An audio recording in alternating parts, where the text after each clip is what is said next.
Bismillahirrahmanirrahim. Assalamualaikum warahmatullahi wabarakatuh. Waalaikumsalam. Alhamdulillah wassalatu wassalamu ala Rasulillah wa ala alihi wa sahbihi wa mawala. Asyhadu an la ilaha illallah wahdahu la syarikalah wa asyhadu anna Muhammadan abduhu wa rasuluh la nabiyya ba'da, amma ba'du. Nabda darsana bi qiraatil basmalah. Kita mulai pelajaran kita hari ini dengan bersama-sama mengucap lafaz basmalah. Bismillahirrahmanirrahim. Oke teman-teman yang dirahmati oleh Allah Subhanahu wa taala, sebelum kita mulai pembelajaran, Bapak Ilham ingin menyapa teman-teman dulu nih. Bagaimana kabarnya teman-teman hari ini? Ya, alhamdulillah ya teman-teman, semoga kita semua selalu diberikan kesehatan oleh Allah Subhanahu wa taala sehingga kita bisa terus beribadah, baik itu yang wajib maupun yang sunnah, agar apa teman-teman? Agar kita bisa meraih surganya Allah Subhanahu wa ta'ala. Oke, kita ingat lagi slogan bahasa Arab kita apa? Maza darsunal ana al-lughatul arabiyyah. Tabarakallah teman-teman. Alhamdulillah teman-teman yang dirahmati oleh Allah Subhanahu wa ta'ala. Di pekan sebelumnya kita sudah mempelajari tentang mufradat atau kosakata tentang makanan dan minuman di kantin, ya, beberapa kosakata tentang makanan dan minuman di kantin. Nah, hari ini insya Allah dengan Pak Ilham kita akan belajar tentang cara penulisan huruf sin. Apa teman-teman? Cara penulisan huruf sin. Nah, untuk cara penulisannya teman-teman silakan ditonton terus videonya sampai akhir. Oke? Baik teman-teman yang dirahmati Allah Subhanahu wa taala. Alhamdulillah di pembelajaran sebelumnya kita sudah mempelajari cara menulis huruf jim, ha, dan huruf kha. Maka insya Allah hari ini kita akan mempelajari cara menulis huruf sin dan huruf sya, ya. Oke, perhatikan teman-teman, semoga teman-teman bisa melihat dengan baik ya. Setelah ini Bapak harapkan teman-teman tidak salah lagi dengan cara penulisan huruf. Nah, penulisan huruf sin dan huruf sa, kalau kata Pak Ilham biasanya disebut kita kasih 3 gigi. Nah, untuk awal kita kasih 3 gigi sama seperti tanda tasydid. Baru kemudian kita turunkan ke bawah. Ya. Nah, kita buat mangkoknya. Itu untuk huruf sin. Nah, perbedaan antara huruf sin dan huruf sya itu hanya berada pada titik, ya.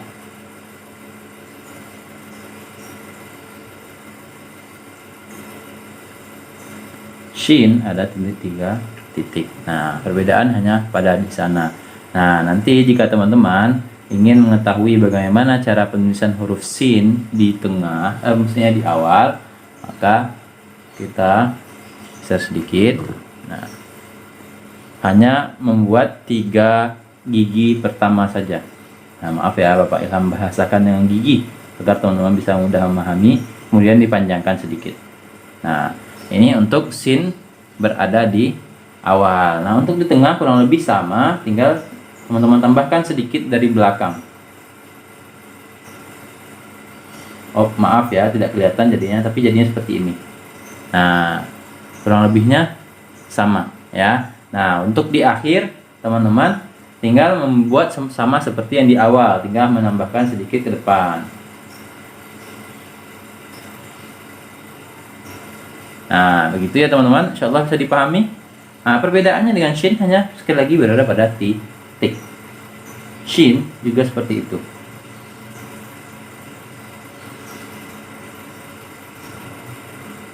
Ya, shin di awal, shin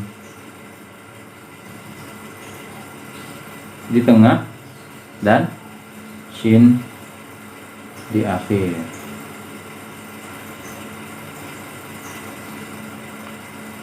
Nah, itu untuk penulisan huruf ya teman-teman. Nah, kita cobakan masukkan ke dalam contoh ya. Semoga yang ini bisa teman-teman pahami. Misalkan ada bahasa Arabnya apa? Teman-teman ingat bahasa Arabnya dari celana? Apa bahasa Arabnya celana? Sir walun. Kalau kita pisahkan menjadi seperti ini. Sir, apa lagi? Huruf ro, sir, walun. Nah, kalau hurufnya dipisah menjadi seperti ini, sirwalun. Tapi kalau teman-teman sambung berarti sinnya berada di tengah, di awal apa di akhir? Nah, sinnya berada di awal, maka cukup kita tambahkan sedikit. Nah, ya, masukkan ke ro. Karena ro bisa disambung dengan huruf sebelumnya. Nah, di sini teman-teman perhatikan, ro tidak bisa disambung dengan huruf apapun setelahnya, maka wa terpisah. Nah, dan wa juga tidak bisa disambung dengan huruf apapun setelahnya, maka juga dipisah. Dan alif juga tidak bisa disambung dengan huruf apapun setelahnya, maka lamnya juga dipisah. Nah, beginilah penulisan huruf sirwalun. Ya. Ini untuk sin yang berada di awal. Nah, bagaimana dengan huruf sin yang berada di tengah? Karena untuk yang awal yang terpisah, ini yang terpisahnya begini ya. Untuk yang terpisah dengan huruf sin dan shin di akhir itu kurang lebih sama. Nah, bagaimana dengan huruf sin di tengah? Agar teman-teman nanti jika Pak Ilham minta untuk menyambung huruf, teman-teman bisa memahaminya. Kita kasih contoh bahasa Arab dari peci atau songkok, teman-teman masih ingat? Nah, bahasa Arab dari peci atau songkok itu apa? Kolan suatun. Ada huruf apa saja? Huruf ko, huruf la, apa lagi? Huruf nun, huruf sin, huruf wa, dan huruf ta marbutoh ya. Oke. Nah, bagaimana cara menyambungnya? Huruf qaf. Nah, untuk menyambung huruf qaf cukup diambil yang bulat awalnya saja. Qa. Lam di tengah bagaimana? Naik sedikit. Qa, lan, su. Nah, kita tambah 3 gigi. Kolan su wa. Nah, tadi kalau wa tidak bisa disambung dengan huruf setelahnya, huruf apapun setelahnya, tapi huruf wa bisa disambung dengan huruf sebelumnya. Maka solan su wa tun. Ya. Solan su wa tun. Nah, begitulah cara penulisan hurufnya ya, teman-teman. Nah, semoga teman-teman bisa memahami cara penulisan hurufnya. Untuk huruf shin, teman-teman bisa cari contohnya di manapun teman-teman bisa nyari. Mungkin di buku tartil atau di Al-Quran. Karena insya Allah penulisannya tidak jauh berbeda. Untuk teman-teman melatih menulis huruf agar tidak salah lagi. Tidak salah dalam menyambung huruf-huruf hijaiyah. Oke, bisa dipahami ya. Nah, oke teman-teman, untuk tugasnya setelah ini teman-teman silakan tulis masing-masing dari contoh ini 3 buah ya. 3 buah. Nah, yang pertama tugasnya apa? Menulis kembali sin ini buat 3 buah. Sin di awal 3 buah. Sin di tengah 3 buah. Sin di akhir 3 buah. Begitu juga dengan shinnya juga 3 buah. Kemudian teman-teman sambungkan huruf-huruf berikut menjadi suatu kata yang benar. Huruf-hurufnya kita kasih 4 contoh ya. Teman-teman silakan disambung, oke? Yang pertama ada syayun.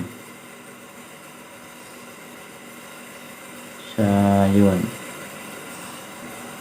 Yang kedua ada samakun.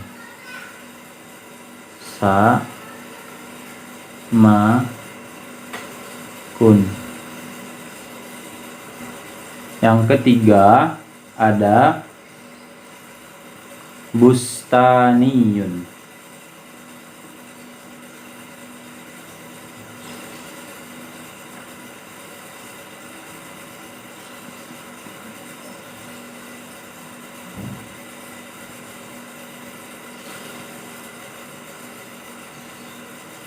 Bustaniyun. Dan yang keempat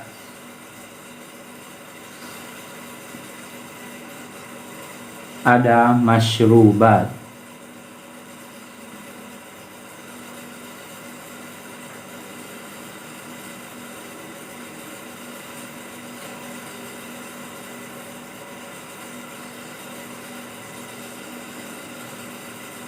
Masyrubatun.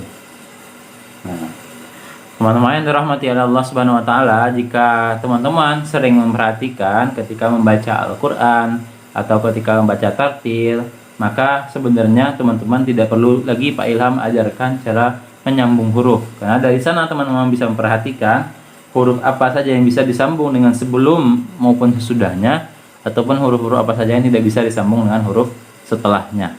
Karena semua huruf bisa disambung dengan huruf sebelumnya, ya.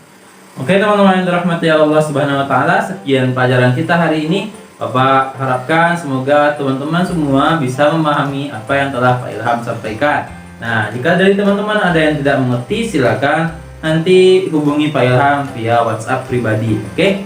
Nah, setelah ini teman-teman silahkan mengerjakan tugas yang telah diberitahukan di video sebelumnya, ya. Kita tutup pelajaran kita hari ini. Bapak mohon maaf jika ada kata-kata yang salah. Bapak terima kasih kepada teman-teman yang telah memperhatikan video sampai akhir. Naftatim darsana bi qiraatil hamdalah. Alhamdulillahirabbil alamin. Assalamualaikum warahmatullahi wabarakatuh.